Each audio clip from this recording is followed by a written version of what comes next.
ராதே ராதே. நம்ம சத்குருநாதருடைய பரம கிருபையினால நம்ம ஸ்ரீமத் பாகவத மகாபுராணம் கத்துண்டு வரோம். இப்பொழுது 3வது ஸ்கந்தத்தில் நம்ம 24 அத்தியாயங்கள் கத்துண்டோம். இப்பொழுது 25வது அத்தியாயம் கற்றுக்க போகிறோம். 24வது அத்தியாயத்தில் என்ன பார்த்தோம் அப்படின்னா, கர்தம பிரஜாபதி எப்படி பகவானிடத்துலேருந்தே விடை பெற்றுண்டு அப்படி காட்டுக்கு தபஸ் பண்ணுறதுக்கு கிளம்பி போனார் அப்படிங்கிறத பார்த்தோம். காட்டில் போய் தபஸ் பண்ணி பக்தியோட பகவானை தியானம் பண்ணி பகவானுடைய ஐக்கியமானார் அப்படிங்கிறத பார்த்தோம். அதற்கு மேலே இந்த 25வது அத்தியாயத்தில் இப்பொழுது திரும்பவும் சௌனகாதி ரிஷிகள்லாம் சூத்தரை பார்த்து கேட்குறா, கபில பகவான் அப்படி சாங்கிய தத்துவத்தை எடுத்து இந்த லோகத்தில் சொல்லி லோகத்துக்கே உண்மையை உணர்த்துறதுக்காக அவதாரம் பண்ணார் அப்படிங்கிறத சொன்னேள். பகவானோட கதைகளை நான் எவ்வளவு கேட்டாலும் எனக்கு போரும் அப்படின்னே தோண மாட்டேங்கிறது. ஏன்னா பகவான் தன்னுடைய பக்தர்களை சந்தோஷப்படுத்துறதுக்காக அவன் பண்ணக்கூடிய அந்த லீலைகள்லாம் இருக்கே, அதெல்லாம் அப்படி பாட தகுந்ததாக இருக்குது, கேட்க தகுந்ததாக இருக்குது, இனிமையாக இருக்குது.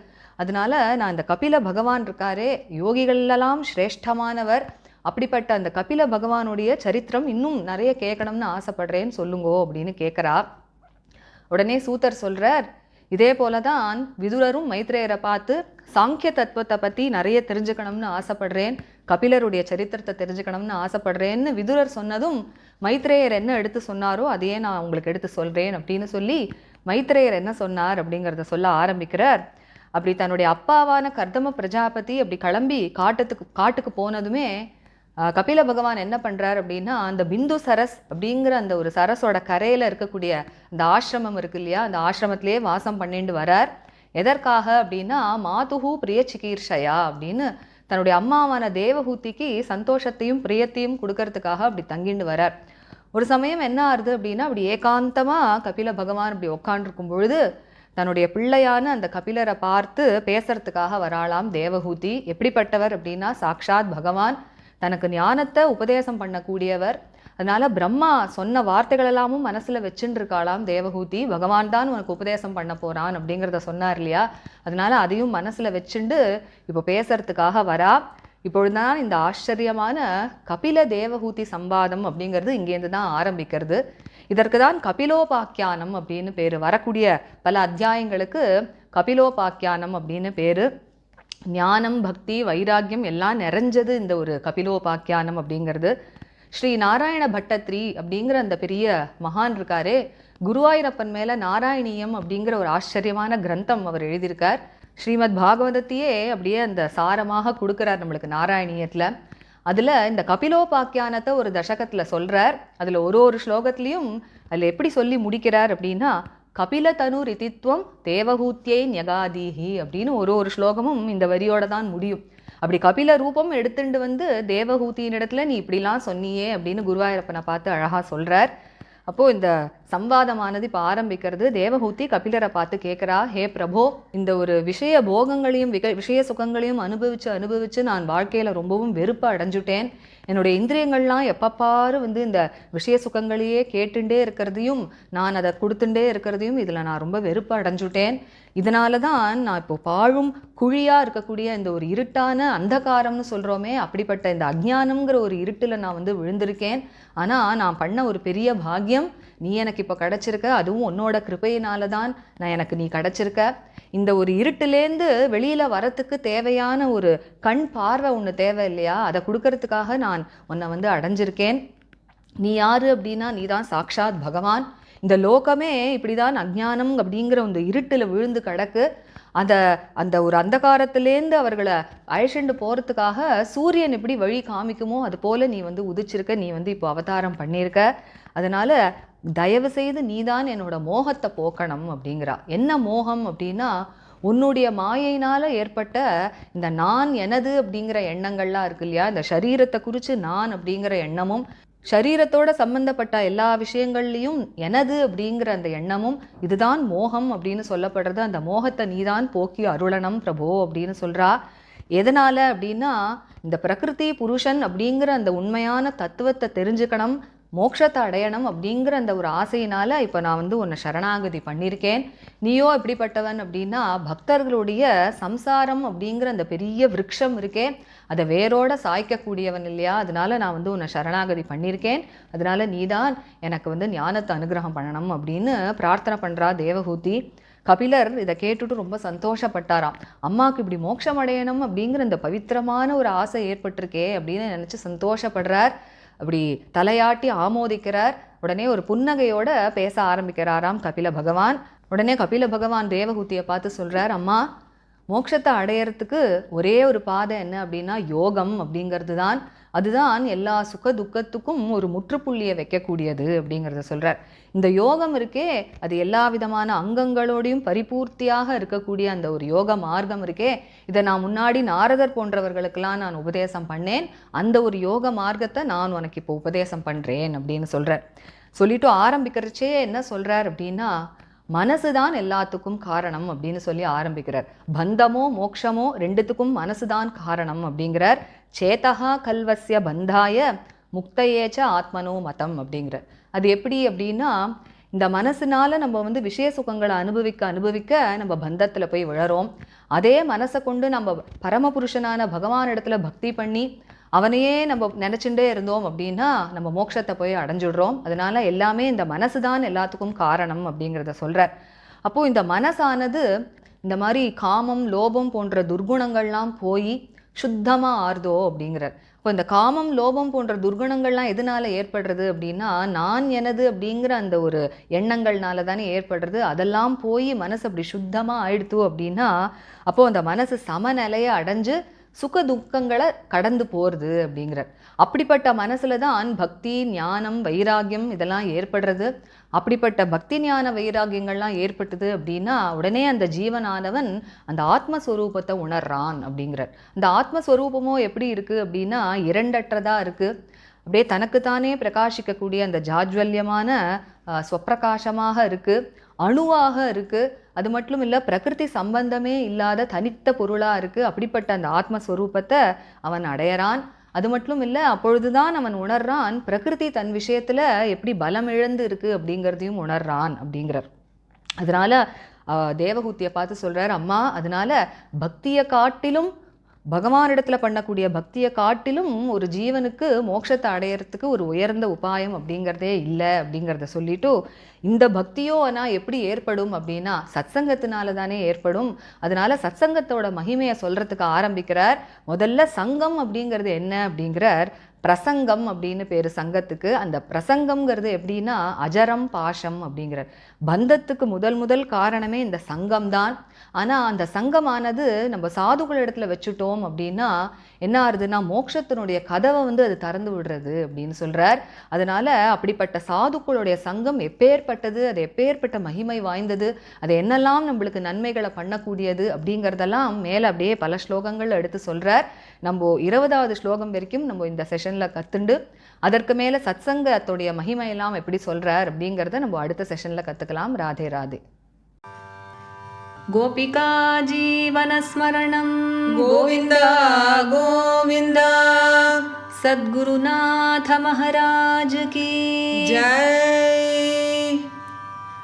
கலயே சுந்தராகாரம் சதைக பிரியதர்சனம் அஜ்ஞானநாசகம் தேவம் சத்குரும் முரளீதரம் முரளீமண்டிதகரகமலம் முனிஜனமோகனம் व्यत्यस्तपादं वनमालाधारिणं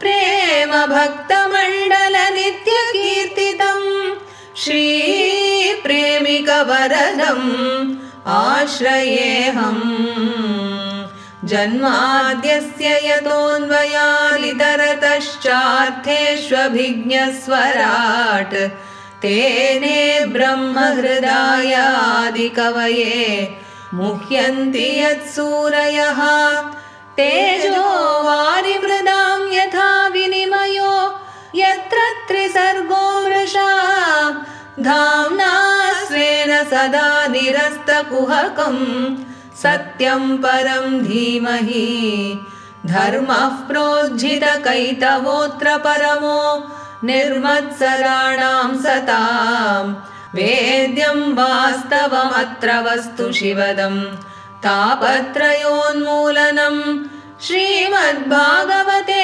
महामुनिकृते किं वा परैरीश्वरः सद्यो हृद्यवरुध्यतेऽत्र कृतिभिः शुश्रूषुभिस्तत्क्षणात् निगमकल्पतरोर्गलितं फलं शुकमुखादमृतद्रवसंयुतं पिबत भागवतं रसमालयम् मुहुरहो रसिका भुवि भावुकाः यं प्रव्रजन्तमनुपेतमपेतकृत्यं द्वैपायनो विरहकातराजुहाव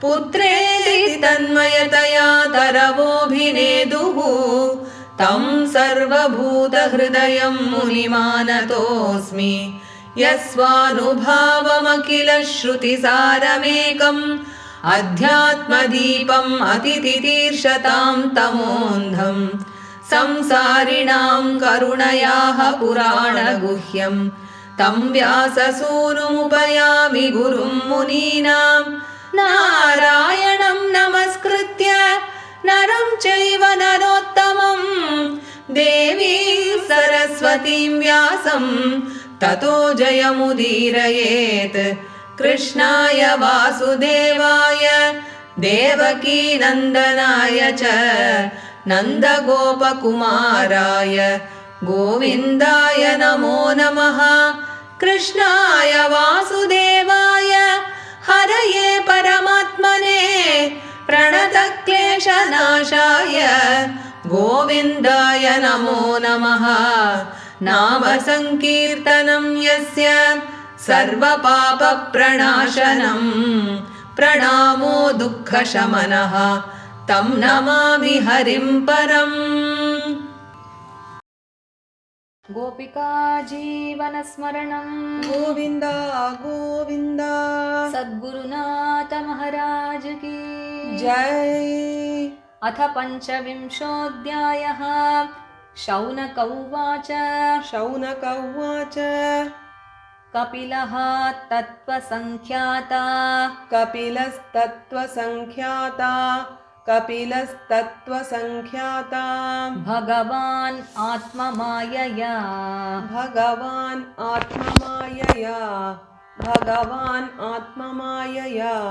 जातः स्वयं अजः साक्षात्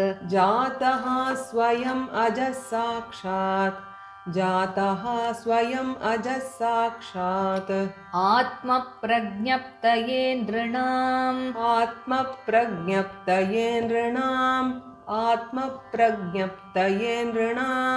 न ह्यस्य वर्ष्मणः पुंसाम्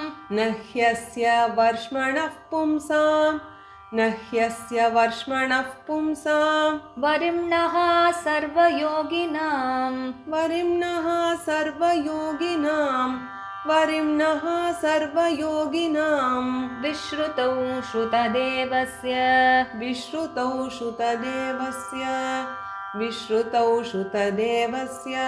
भूरि तृप्यन्ति मे सवः यद्यद्विधत्ते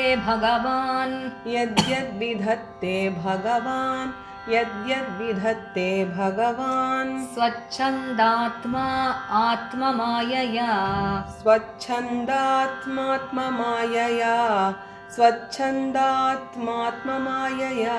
तानि मे श्रद्दधानस्य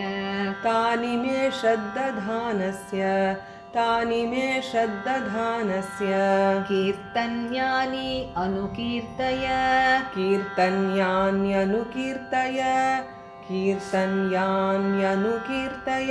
सूत उवाच द्वैपायनसखस्तु एवं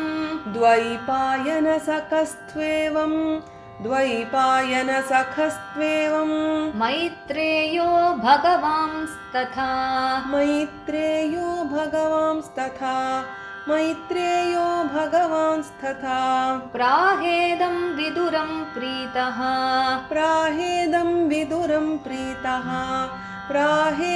विदुरं प्रीतः आन्वीक्षिक्यां प्रचोदितः आन्वीक्षिक्यां प्रचोदितः मैत्रेय उवाच मैत्रेय उवाच पितरिप्रस्थिते अरण्यम् पितरिप्रस्थितेरण्यम् मातुः प्रियचिकीर्षया मातुः प्रियचिकीर्षया तस्मिन् बिन्दुसरे अवात्सीत् तस्मिन् बिन्दुसरे वात्सीत् भगवान् कपिलः किल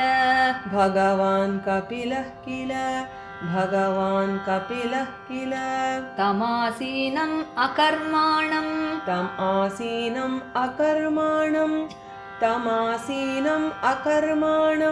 तत्त्वमार्गाग्रदर्शनम्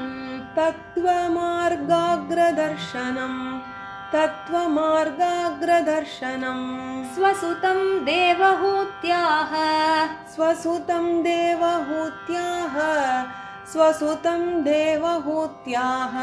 धातुः संस्मरति वचः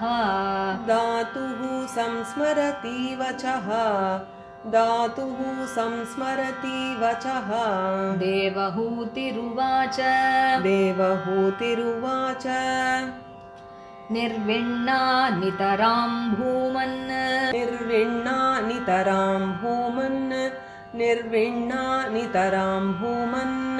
असद्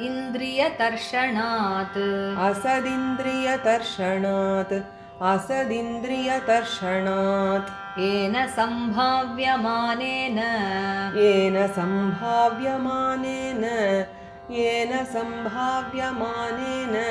प्रपन्ना अन्धं तमः प्रभो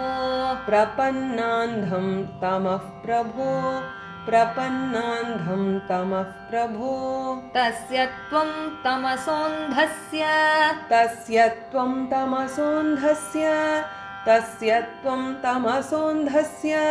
दुष्पारस्य दुष्पारस्याद्यपारगम् सच्चक्षुः जन्मनामन्ते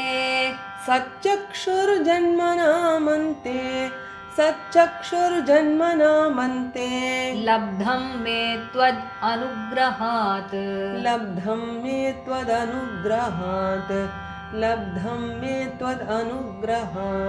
य आद्यो भगवान् पुंसाम्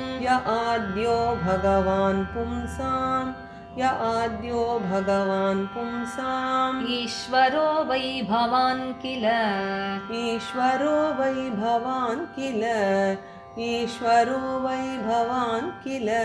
लोकस्य तमसान्धस्य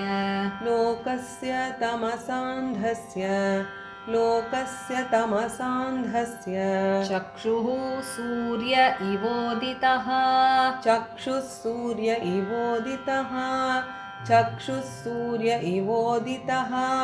अथ मे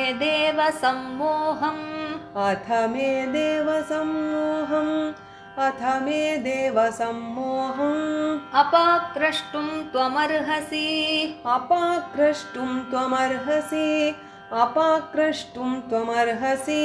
यो अवग्रहो अहं ममेति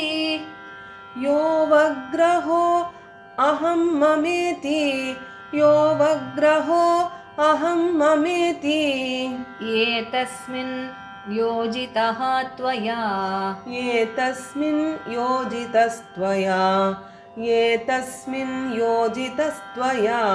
तं त्वागताहं शरणं शरण्यं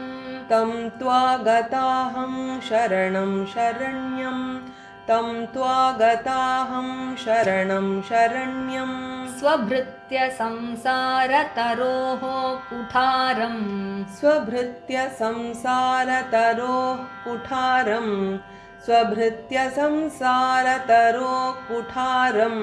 जिज्ञासया अहं प्रकृतेः पुरुषस्य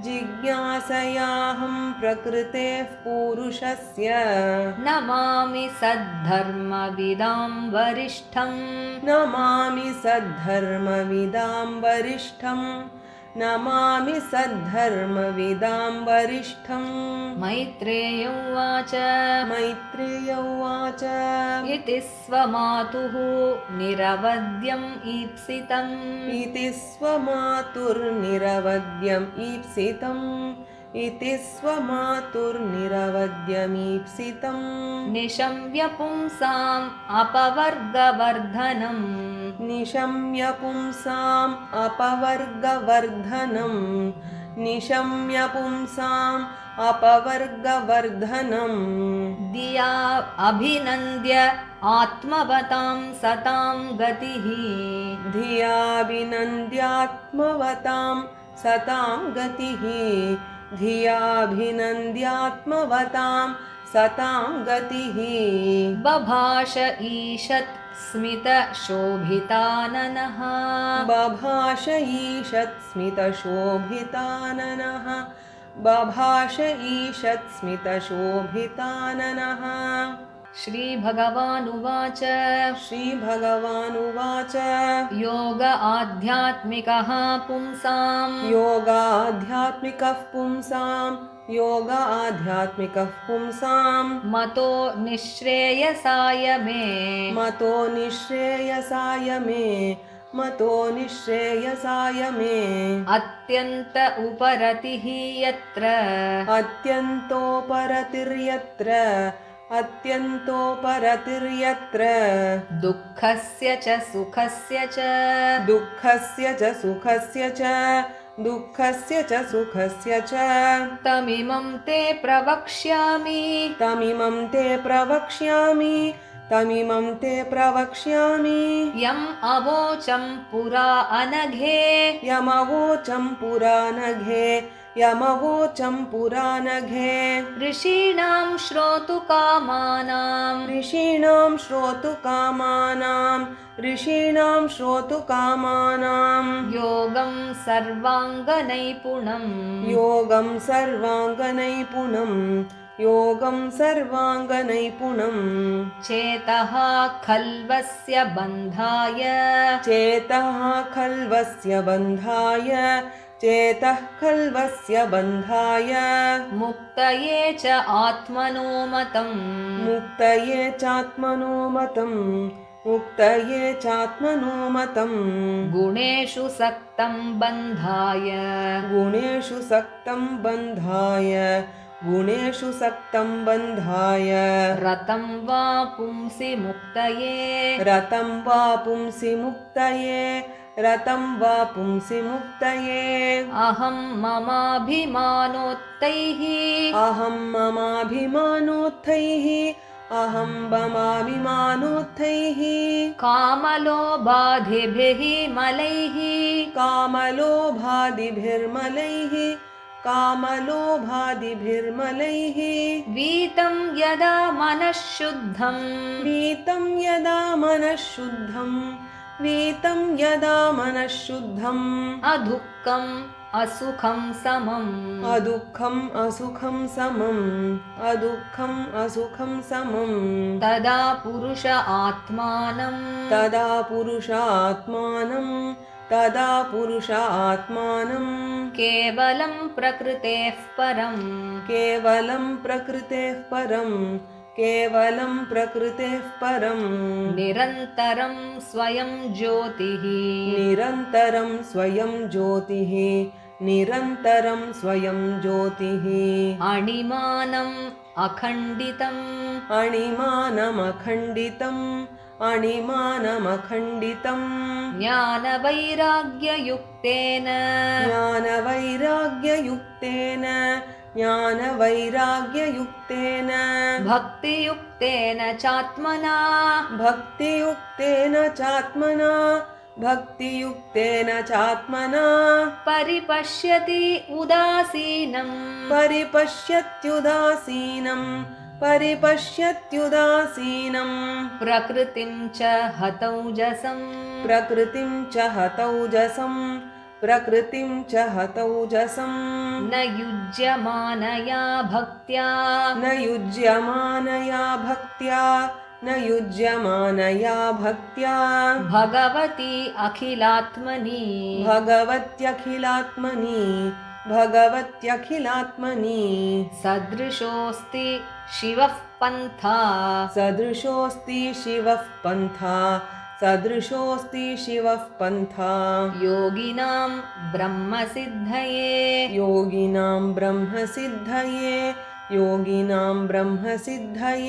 प्रसङ्गम् अजरं पाशम्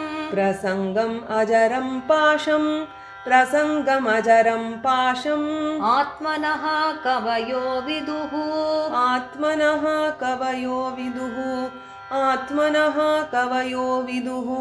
स एव साधुषु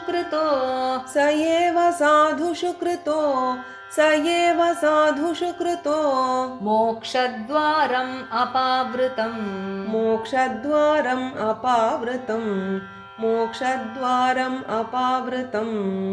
இந்த 20 ஸ்லோகங்களை நம்ம எல்லாரும் சேர்ந்து படிக்கலாம். The first 20 shlokas. शौनकौवाच कपिलस्तत्त्वसङ्ख्याता भगवानात्ममायया जातः स्वयम् अजः साक्षात् आत्मप्रज्ञप्तये नृणां न ह्यस्य वर्ष्मणः पुंसां वरिम्णः सर्वयोगिनां विश्रुतौ श्रुतदेवस्य भूरि तृप्यन्ति मे सवः यद्यद्विधत्ते भगवान् स्वच्छन्दात्मात्ममायया तानि मे श्रद्दधानस्य कीर्तन्यान्यनुकीर्तय सूत उवाच द्वैपायन सखस्त्वेवं मैत्रेयो भगवांस्तथा प्राहेदं विदुरं प्रीतः आन्वीक्षिक्यां प्रचोदितः मैत्रेय उवाच पितरि प्रस्थितेरण्यं मातुः प्रियचिकीर्षया तस्मिन् बिन्दुसरेवासीत् भगवान् कपिलः किल तमासीनम् अकर्माणं तत्त्वमार्गाग्रदर्शनं स्वसुतं देवहूत्याः धातुः संस्मरति वचः देवहूतिरुवाच निर्विण्णा नितरां भूमन् असदिन्द्रियतर्षणात् येन सम्भाव्यमानेन प्रपन्नान्धं तमः प्रभो तस्य त्वं तमसोऽन्धस्य दुष्पारस्याद्यपारगम् सच्चक्षुर्जन्मनामन्ते लब्धं मे त्वदनुग्रहात् य आद्यो भगवान् पुंसाम् ईश्वरो वै भवान् किल लोकस्य तमसान्धस्य चक्षुः सूर्य इवोदितः अथ मे देव सम्मोहम् अपाक्रष्टुं त्वमर्हसि योऽवग्रहोऽहं ममेति एतस्मिन् योजितस्त्वया तं त्वागताहं शरणं शरण्यं स्वभृत्य संसारतरोः कुठारम् जिज्ञासयाहं प्रकृतेः पूरुषस्य नमामि सद्धर्मविदां वरिष्ठम् मैत्रेय उवाच इति स्वमातुर्निरवद्यमीप्सितं निशम्य पुंसामपवर्गवर्धनम् दियाभिनन्द्यात्मवतां सतां गतिः बभाष ईषत्स्मितशोभिताननः श्रीभगवानुवाच योग आध्यात्मिकः पुंसां मतो निःश्रेयसाय मे अत्यन्तोपरतिर्यत्र दुःखस्य च सुखस्य च तमिमं ते प्रवक्ष्यामि यमवोचं पुरानघे ऋषीणां श्रोतुकामानां योगं सर्वाङ्गनैपुणं चेतः खल्वस्य बन्धाय मुक्तये चात्मनो मतं गुणेषु सक्तं बन्धाय रतं वा पुंसि मुक्तये अहं ममाभिमानोत्थैः कामलोभादिभिर्मलैः भीतं यदा मनः शुद्धम् अदुःखम् असुखं समम् तदा पुरुष आत्मानं केवलं प्रकृतेः परं निरन्तरं स्वयं ज्योतिः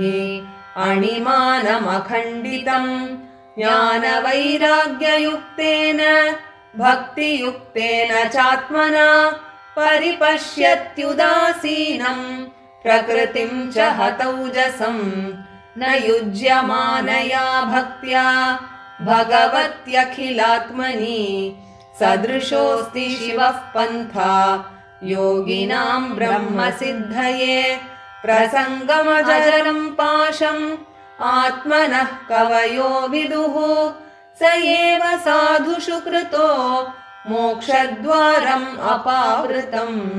श्रीहरये नमः, श्रीहरये नमः, श्रीहरये नमः। गोपिका जीवनस्मरणं गोविन्द गोविन्द சத்குரு மகாராஜ் கி जय। இந்த அத்தியாயம் நம்ம படித்த ராகம் ஹிந்தோளம். நம்ம அடுத்த செஷனில் 21வது ஸ்லோகத்திலேருந்து கற்றுக்கலாம். Radhe Radhe. Radhe Radhe. By the grace of our Guru Maharaj, we are learning Srimad Bhagavata Mahapuranam. And now we learned 24 chapters in the 3rd skanda, and today we are learning the 25th chapter. In the 24th chapter, we saw how Kardama Prajapati took leave of Bhagavan and went to the forest. He did tapas with great devotion and merged with Bhagavan. And so, as this 25th chapter begins, again now the Shaunakadi Rishis, they ask a question to Suta Pauranika. They say, you had told us that Kapila Bhagavan had incarnated in this world to teach truth to humanity by expounding the fundamental principles of nature. And though I have heard the stories of Bhagavan in great detail, my mind never gets satiated listening to all these stories, because these glories and stories of Bhagavan, which are done for the sake of his devotees, are so pleasing to the ears and the hearts, and they are worthy of singing and narrating and also listening.